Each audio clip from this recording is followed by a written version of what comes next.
Yo, what's good, guys? Welcome back to another The Fall of the House of Usher reaction. This will be episode 5, and I pretty much remember everything from episode 4. I watched it a few days ago. It's still kind of fresh on my mind. The only thing that I want to say before we get into this is back at the old house with Roderick and Oggy. Madeline was making noises downstairs, and Oggy was like, "What's she doing?" And Roderick was like, "Oh, I think she's tending to her gigabyte or something."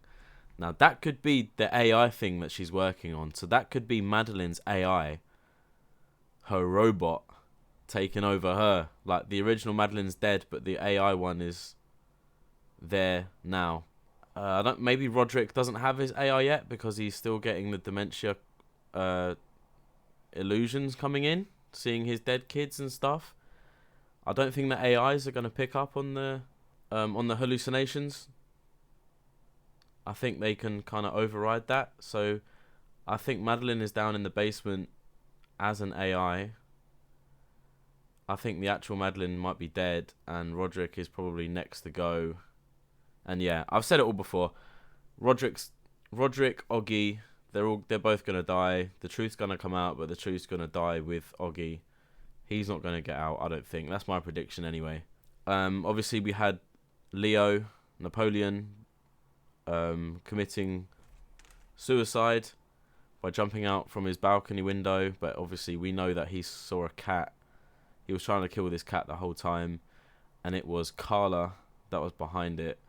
I think her name is Verna, actually. Because I've been editing episode 1.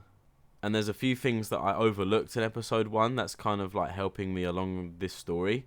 I don't know if it's like cheating per se, but right at the beginning, there was like a countdown to like 5. They were going like 5, 4, 3.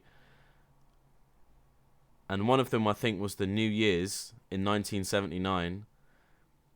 One of them was the wall that Roderick was looking at last episode with the jingling, with the clown. 2 was the crow, and then 1 was Verna. So yeah, editing episode 1 definitely helped me, especially that I'm halfway through the season. I'm recognising all the characters in the church, and obviously I didn't at first on the first watch through because I didn't know who they were. And the granddaughter was there. She could be an AI version as well. She could be the first kind of test subject for Madeline, and now it's worked on the granddaughter, so now Madeline's taken over. I don't know, but that's my prediction. But if you guys want a more in-depth review of what I'm thinking at this moment going into episode 5, you can watch my episode 4 reaction. I'll go into a lot more detail over there. But that's just something I wanted to mention now before watching episode 5. Okay, so here it is, the Telltale Heart. This will be the death of Vic. She's going to die. Oh, she is... Verna has infiltrated her life now. She's going to be the first human trial in her experiment to try and get like a heart inside a body to make him live forever. I think that's what Roderick is waiting on. It's obviously going to go tits up because we know Vic dies, and this is going to be the episode where she dies. So yeah, the Telltale Heart, episode 5. Let's go. Your life will take a complete change of course tonight.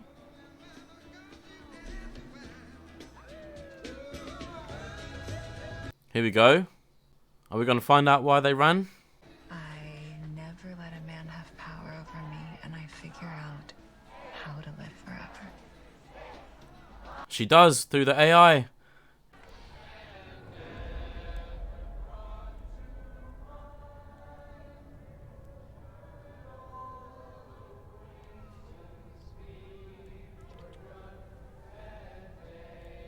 She's made the kiss. She's kissed the angel of death, mate. She sealed her fate. Her and her brother's fate. What did you do, Roderick? You and Madeline. You said this is your confession. We killed Oswald. Our thoughts thou shalt not banish. Now our visions never to vanish. Hello, Perry. Dewdrops from the grass. Oh shit. This is the motherfucker I'm scared of. You play your cards right and don't piss me off. Maybe I'll hire you on. Maury, honey, we can get through this. We can do it. Blink once. Don't you want to come? Yeah, no. No. I don't want to come home. Baby, please don't do this. You're not who I thought you were. Because I think. You're not going to tell anyone? Of course I'm gonna tell. You're all fucking monsters. Who's at the door? Whoa.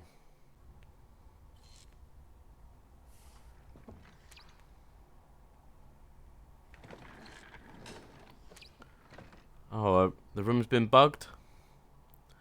From the other sister? I've forgotten her name. Mr. Japan can help us cut through this mess if he simply identifies his informant and allows an investigation to take its course. So who was it, by the way? Getting closer and closer to the truth. I'm not saying a lot this episode. Just out of curiosity. There's going to be a jump scare of Vic Who was it? any moment. Who was your informant? There was never an informant. Oh, I'm impressed, Augie. I didn't think you had it in you. Come on. Yeah, Vic, where you at?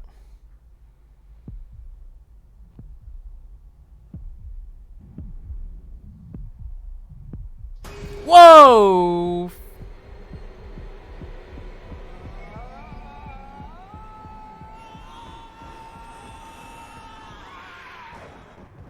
Augie, let me relieve you of that burden.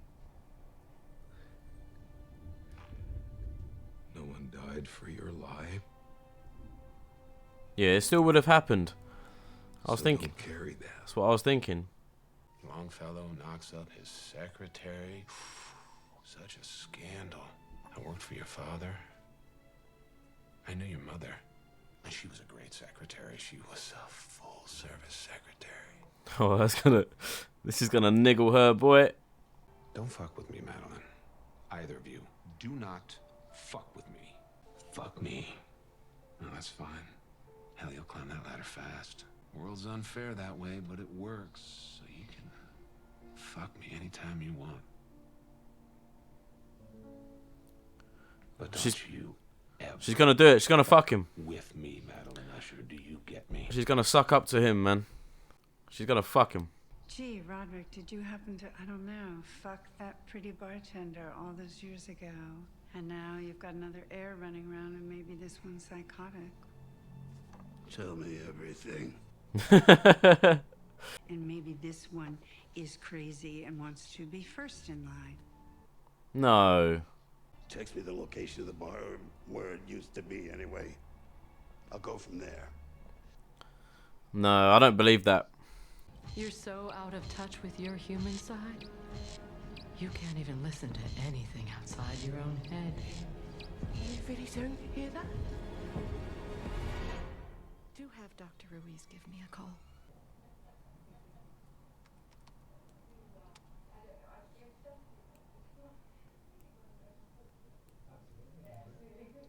Oh, Verna's back at it, mate.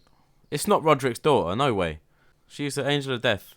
Let's just finally say it. You were selected. You were chosen. You headhunted. Baby, we met at VidCon. Do you think that was an accident? I had a list. I walk out that door and I'm not coming back. Fucking great. Maybe I'm losing my mind. The doctor says not to trust it. Like dementia's a nasty little bitch. Maybe this is where they buried Oswald's body. Maybe he's the clown.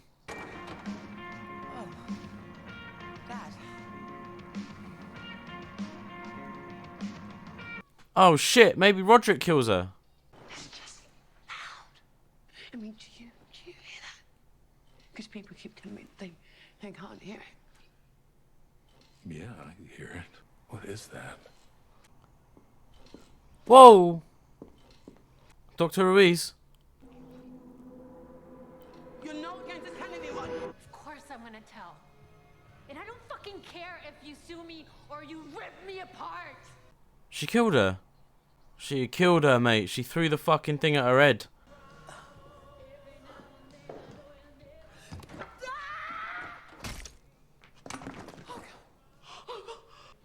Okay in there, Miss Usher? I heard noises. I want to make sure everything... Have you never heard a woman getting eaten out before?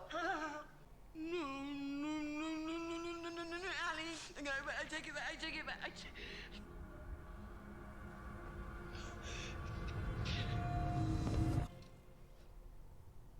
I forgot. The fuck? What the fuck is that noise? And that smell? Oh, oh shit. Oh my god.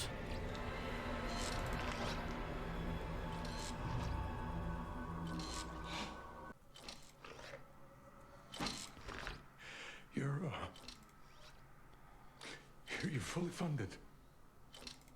Let's just get out of here and we'll get the paperwork started. What was that? I'm so sorry. I can fix it. No. No. Oh. We just need a better heart.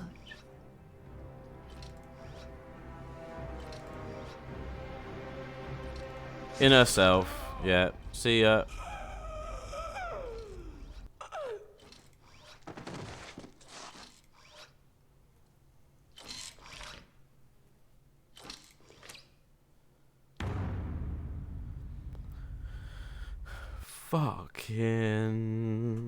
Fucking hell. Okay, so another good episode. Personally, for me, I feel like that was a little bit of a slower episode. I'm not sure how you guys feel. I think episode 3 is still my favourite. But episode 5, this episode, it just felt like more of the pieces were starting to come together. We found out like more of kind of what happened in the past at the New Year's Eve party at the bar. Madeline confessed what her kind of the future she wants, and she kind of wished it, and then she kissed Werner. So does that mean her wish came true from that point? And whilst that was happening, Roderick was in the background kissing another woman. Now, whether or not she was just for that moment, she could even be the mother to one of the other kids. That could be his next partner. So that could be his really good alibi out of that story of what happened. We still don't know 100% what happened that night, but him finding his other future, mother of his child, that's a really good alibi to get him out of the situation that him and Madeline found themselves in. And then going a lot more forward into the episode, Madeline and Roderick spoke about that night with Arthur Pym in the same room. They swore to never speak about that night ever, but they're getting desperate now. So Madeline has now sent Arthur Pym to find Werner. I don't know what's going to happen with that. I don't know if Pym's going to be successful, but I mean, he is at the funeral of the last 3 kids to die, right in episode 1 at the beginning, with Madeline and the granddaughter, Lenore.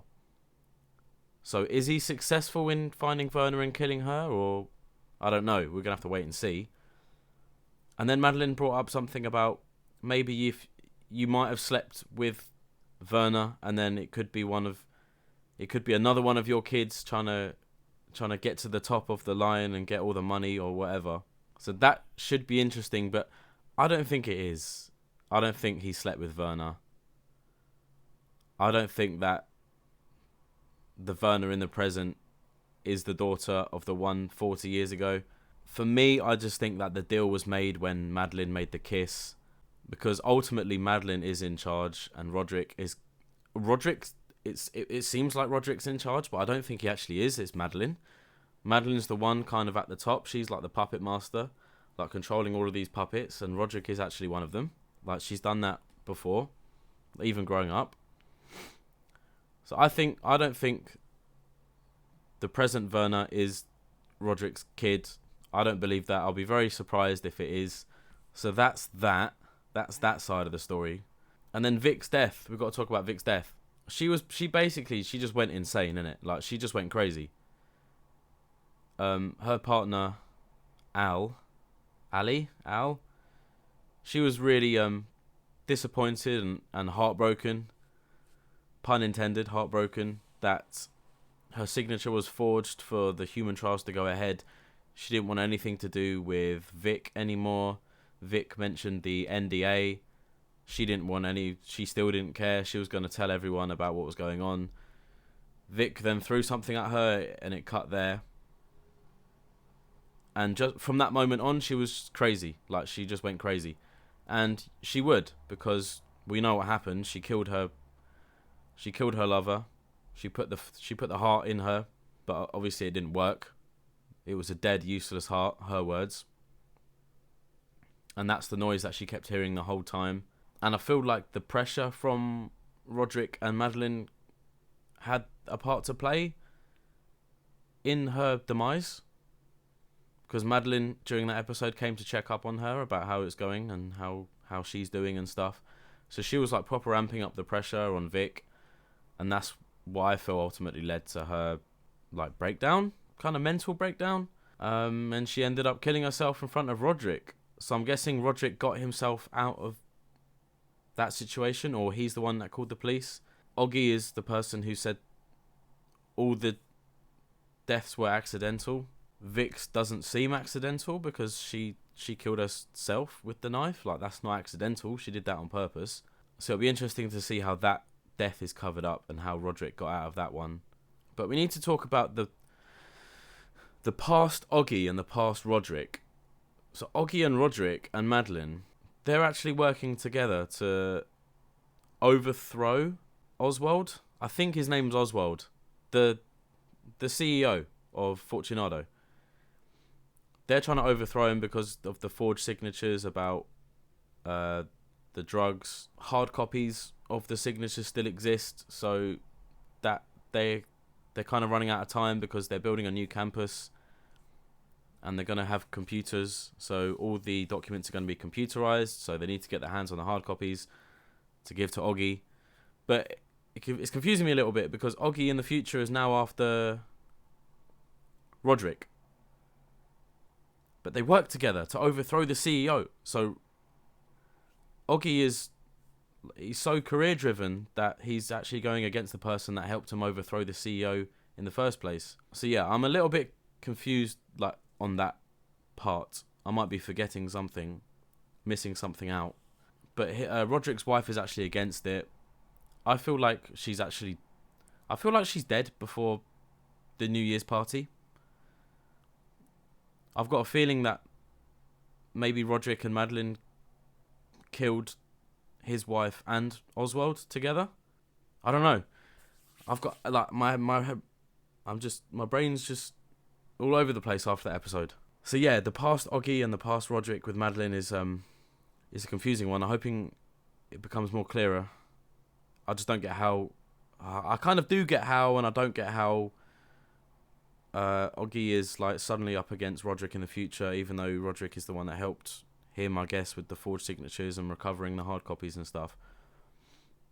He's just hell bent on getting justice for the people that have overdosed on Legadone. What else happened? The jester, the clown, that's in the wall. Roderick was talking to it. I don't know if this is part of his imagination anymore. Something is in that wall. Maybe it's Oswald, maybe it's his first lover, his first wife. I don't know what the jester has to do with the storyline. But anyway, he said that he can try and stop his kids from dying if he takes his own life. And he didn't. He was too much of a coward. So he went to Vic's house instead and said, look, I need your human trials ASAP. They're very important to me. But Vic was already going crazy. Oh, we also found out that there was no informant as well. Oggy admitted there was no informant. He kind of played the ushers by their own rules and said that there was an informant. I'm not sure if I predicted that or not when we first heard that. And I'm pretty sure they might have even predicted that. I think maybe Madeleine could have even said this could all be a bluff. But I guess they didn't want to take any chances and just set the $50 million bounty on each other. Oggy maybe Oggy knew that the kids would go against each other he ultimately blames himself for their deaths because he thinks if he didn't mention the informant, they'd all still be alive. Roderick was like, nah, mate, even if you did or didn't, it doesn't matter, they would have died anyway. And it all relates back to Werner at the bar at New Year's Eve. So there's 3 episodes left. It's all going to be explained, hopefully, about what the deal was with the Angel of Death. I still think Werner is the Angel of Death. The Jester, I want to know who that is. But everything, I'm sure, will come clear. And the other sister, I keep forgetting her name. I'm forgetting her name, but she basically admitted to her husband that she handpicked him to be her partner, in running her business. He fit the brand and everything. She's going crazy. She thinks that he is sleeping with Candy behind her back, but he's reassuring her that it's been her the whole time. Like going for a walk, it was actually her going for a walk with her husband and not Candy. Like, she's losing her mind as well, a bit like Vic is. Her insecurities are getting the best of her, and then it led to Bill leaving and not coming back. So, and she's next to die as well. So she's gonna go crazy as well from the inside out. She's gonna go crazy, just like Vic. Whether or not she kills her husband as well, just like Vic did, killing her partner, I don't know. We'll have to find out. But anyway, I feel like I've said everything that's on my mind from that episode. Yeah, I'm just excited to see what's going to happen, especially with Arthur Pym against Werner. The actual deal on New Year's, Roderick's got more of a part to play in this. I know he has. Or it's just because Madeline made the kiss of death. Like, she sealed the fate there and then for her and her brother. Anyway. Oh, yeah. The prediction that I had about the animals representing a death. I was like, oh, the cat for Leo, the cougar for Perry, the chimp for Camille, and the crow for Madeline and Roderick. It's a raven. It's not a crow. I don't think they're the same animal. But yeah, I was wrong on that part. But I mean, it was a good prediction at the time. All of the killings, like, being related to an animal beginning with the letter C, you know? That was good for my part. But nothing happened to Vic that was to do with the letter C or an animal beginning with the letter C. Yeah. But yeah, that's that prediction out the window. Sorry that you guys had to hear that prediction. I feel so stupid now saying that. But I don't know, it was just my thought process at the time. So I said what I said. Anyway, I'm going to stop it there, guys. So thank you guys for watching this reaction to The Fall of the House of Usher, episode 5. If you enjoyed this reaction, you can watch the full reactions to this episode over on my Patreon. You can also watch the full reactions to episodes 1, 2, 3, and 4. They're also on my Patreon in full. And if you're watching this episode on YouTube, this is episode 5. Then the rest of the series will be on my Patreon in full. So episodes 6, 7, and 8, the finale. So if you'd like early access to future episodes that aren't released onto YouTube yet, they're all on my Patreon right now. You can watch them now in full reactions. So the option is there for you guys if you fancied it. So thank you guys for watching again, and I'll see you for episode 6 of The Fall of the House of Usher. Take it easy.